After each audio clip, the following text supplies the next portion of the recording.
Hi everyone, the Lone Wolf here and welcome back to the Sunday recap, my weekly vlog where I talk a little bit about my last week in games, and it has really not been that much when it comes to games last week. The reason is that I'm very busy at work at the moment, and I basically have to manage my time and my energy well so that I put the right priorities. And well, when you have a job, that job is your priority, and as a result I played a little bit less than average EVE Online. I did focus on the Crimson Harvest. I'm trying to find my schedule so that I can earn the 1000 points, well, let's say comfortably before the end of the event, and it's really not that difficult to do. If I'm not mistaken, doing 3 gauntlets every day will very easily get you there, because you need like 1 commander. That's in the first gauntlet. Then you need 2 commanders, which you get halfway through the second one, yeah, and then you need 3 commanders, which you finish off when you do the third one completely. And that way, it's not too long. If you want to then push for 5, it's a lot more work, but that's a very nice cutoff point in my opinion. That doesn't take that much time in order to earn all the points in the Crimson Harvest. So I do think that the way you're earning points at the moment is really spot on. This feels like the right pace for those events in EVE Online.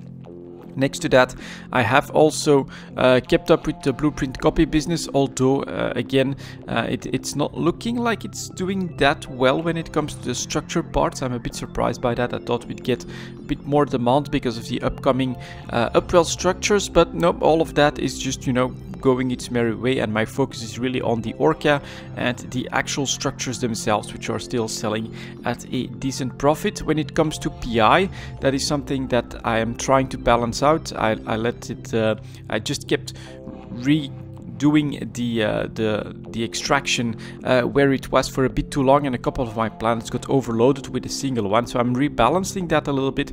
But yeah, I'm producing mostly coolants and mechanical parts, which are very high in price at the moment.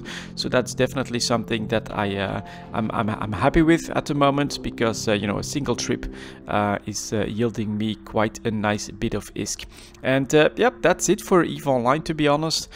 Just trying to get the Crimson Harvest done, trying to stay on top of the passive income, and other than that, yeah, I haven't even had time for exploration or anything like that. Especially, it's maybe good luck and bad luck at the same time. We are yet again hit by an incursion in Dital, and so it's a week where I'm very busy at work, so I don't have a lot of energy, and so it's also a week where I can't do my regular exploration runs or anything like that. Is it good news? Is it bad news? Well, I would consider it to be good news, because it just helps me a little bit with staying on top of my real life work. And the second game for last week is still the World of Warcraft. I'm still playing that. Well, when you're paying a subscription, you do feel a bit more obliged to play the game, but they are just like with EVE Online. I am finding like a lower gear. I am playing a little bit less than average when it comes to the World of Warcraft. There's 2 reasons for that. Number 1, again, real life work, pretty damn busy, but number 2, it does look like there are some massive changes coming with patch 8.1, which how you can earn gear, and it basically means that at the moment putting in lots of effort doesn't make too much sense. And so I'm doing a maintenance run when it comes to the World of Warcraft. I'm doing my emissary every single day. That is something that I'm trying to keep up, because I do want to get exalted with all the different factions, see what kind of rewards are there, and maybe buy some cool stuff from them with gold. But next to that, all I'm really doing is 1 random BG win and 1 skirmish win, which at the end of the week then gets you very close, I think, to the 500 points that you need for the conquest cap. But I do feel like I don't want to spend even more time in the World of Warcraft going for like rated battlegrounds or doing mythics or anything like that. That is definitely not on the cards at the moment. I need to save myself a little bit, maybe for patch 8.1 or for other options. That's actually something that I have been thinking about in the last couple of days.